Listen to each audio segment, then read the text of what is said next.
Halo, assalamualaikum. Selamat datang di channel gua.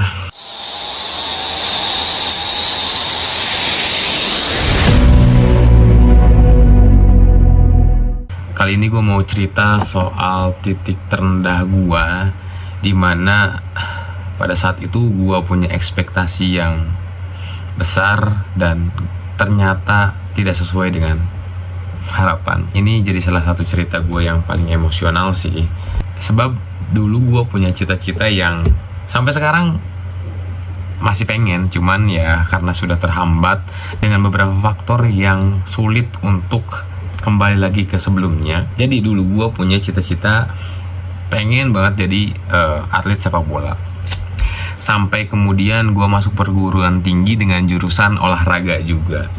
Dan itu mungkin pikiran gue pada saat itu, jurusan olahraga ini bisa jadi jembatan gue untuk semakin dekat dengan cita-cita gue. Tapi pas gue masuk di jurusan olahraga, ya banyak hal-hal yang terjadi lah ya. Yang paling fatal adalah ketika gue cedera berat. Dan pada saat itu gue didiagnosa gue terkena cedera ACL atau tepatnya ligamen robek. Dan ya itu bikin gue terpukul.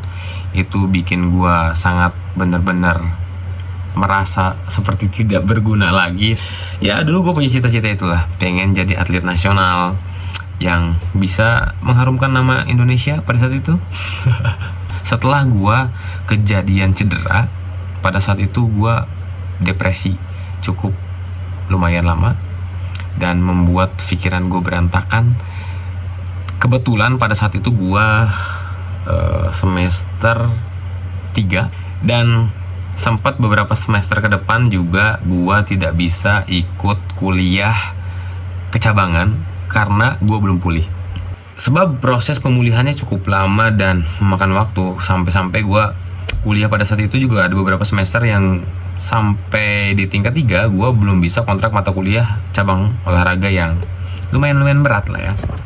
Kayak masih kontrak kuliahnya mata kuliah umum, mata kuliah pilihan, tapi yang nggak berat banget juga. Nah, di titik terendah itu gue ngerasa kayaknya gue cacat. Dan satu waktu di persimpangan pikiran gue yang begitu rumit pada saat itu, gue terpikirkan terhadap diri gue untuk mencoba memotivasi diri sendiri untuk tidak menyerah begitu saja. Sebab gue pikir pada saat itu ketika gue dalam kondisi gue di titik terendah banget akibat cedera itu, gue selintas punya pikiran lain soal bagaimana kemudian gue harus mengembangkan hal-hal di luar dari aktivitas olahraga. Nah, di situ titik awal gue berangkat. Nah, ada pikiran selintas yang gue rasakan pada saat itu. Pikiran gue bicara soal untuk menjadi besar itu tidak hanya menggunakan fisik, ya artinya karena pada saat itu gue pengen jadi atlet nasional. Nah itu kan harapan besar kan. Nah ternyata di sisi lain kita masih punya pikiran yang masih bisa kita olah, mungkin dengan sektor-sektor lain yang harus kita kerjakan dan lain sebagainya. Di sana gue keluar dari zona-zona sebelumnya. Yang tadinya atlet, gue mencoba untuk banyak aktif di kampus di dalam organisasi. Tapi pada saat itu gue ketika masuk organisasi kayak banyak figur-figur sih yang kayak keren-keren gitu kalau dialog, kalau public speaking. Dan di sana gue mulai tertarik dengan organisasi. Bagaimana kemudian gue bisa melakukan sesuatu hal di luar dari aktivitas olahraga pada saat itu. Ya, komunikasi dengan orang banyak, gue belajar public speaking dengan orang-orang, kemudian gue juga sambil gue mencoba mencari pengetahuan di luar dari akademik gue, yaitu olahraga. Di sana mulai ada ketertarikan untuk bagaimana kemudian gue bertahan hidup dengan cara pandang gue, dengan cara pikir gue. Meskipun gue harus mengubur mimpi-mimpi ya pada saat itu. Nah, titik berangkat gue di sana itu mencoba bagaimana membangunkan gue untuk punya konstruksi pikiran yang tidak lagi fokus terhadap sepak bola. Nah, semakin luas pada akhirnya gue masuk organisasi, semakin luas juga pandangan, semakin luas juga cara berpikir gue, dan semakin luas juga harapan-harapan gue pada saat itu. setelah gue melalui fase proses panjang, ikut terlibat di organisasi, dan gue juga mencoba untuk bagaimana caranya gue punya prestasi di luar dari sepak bola gue itu, yaitu ya tadi dengan cara cari sesuatu hal yang ternyata gue bisa, cari sesuatu hal yang ternyata gue juga mampu. Nah, setelah proses panjang, gue banyak belajar soal public speaking dan lain sebagainya. Gue mencoba untuk memberanikan diri ikut di salah satu event di daerah gue, ya mirip-mirip duta lah ya. Gue coba untuk memberanikan diri lah ya, meskipun kadang-kadang gue gengsi lah, anak organisasi gitu, anak organisasi terlibat dengan ya duta-dutaan. Nggak begitu juga sih cara pikir gue pada saat itu. Cara pikir gue pada saat itu bagaimana caranya kemudian gue banyak pengalaman yang menghasilkan banyak referensi pikiran, banyak referensi sosial. Dan pada saat itu jadi salah satu hal yang bagi gue ternyata menarik, ikut-ikut terlibat dengan hal seperti ini. Dan gue nggak expect banget pada saat itu. Sebab apa? Sebab gue pertama kali ikut event itu, event yang bagi gue di luar dari diri gue banget gitu. Ternyata ya gue bisa lewatin itu, dan ya pada saat itu gue alhamdulillah gue juaranya. Cuman sejauh itu gue masih belum expect aja, karena ya tadi itu yang gue bilang, itu di luar dari diri gue. Dan hanya saja gue beranggapan bahwa kenapa gue bisa lalui itu, sebab gue ikut proses-proses yang ada di organisasi gue sebelumnya. Nah, selama gue berproses sampai ke tahun ini, banyak pengalaman-pengalaman yang luar biasa bagi gue. Dan itu juga menjadi cukup banyak pengalaman gue selama berproses sampai di 2025.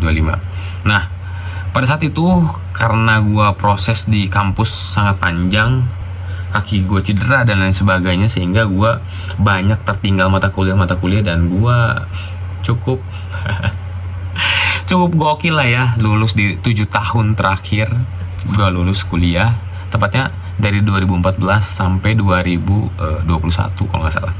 Dan itu cukup mengagetkan keluarga, mungkin ya tepatnya mengagetkan teman-teman gue gitu.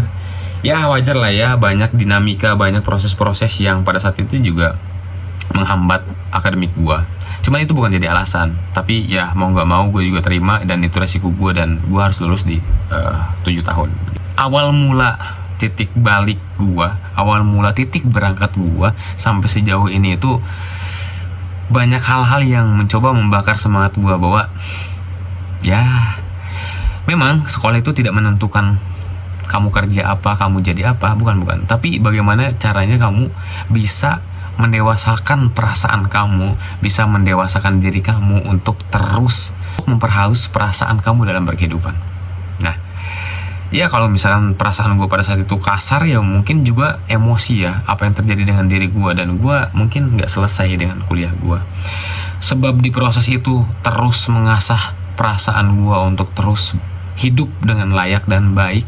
Maka ya proses tadi itu bagi gue cukup luar biasa, dan akhirnya ya gue bisa lulus di 7 tahun terakhir itu. Ya cukup luar biasa lah ya, sampai-sampai mungkin teman-teman gue juga nganggap gue cowboy kampus mungkin ya, atau penyumbang dana terbesar untuk kampus. Ya tapi mau nggak mau ya itu jalan gue, jalan yang gue lalui. Bukan berarti ketika kita dalam keterpurukan kita menyerah begitu saja. Dan gue akui ketika gue dalam titik terendah gue dan dalam keterpurukan gue tidak mencapai apa yang menjadi ekspektasi gue pada saat itu, ada pikiran-pikiran lain, ada jalan-jalan Tuhan yang kemudian mengarahkan gue untuk lo fighting di tempat lain, lo berusaha di tempat lain. Maka ketika gue hijrah ke tempat lain, dan tempat itu mencoba meyakinkan gue untuk terus hidup. Sakit sih ketika ekspektasi itu tidak sampai, tapi ya yang penting kita nggak pernah berhenti berjuang. Itu aja kan.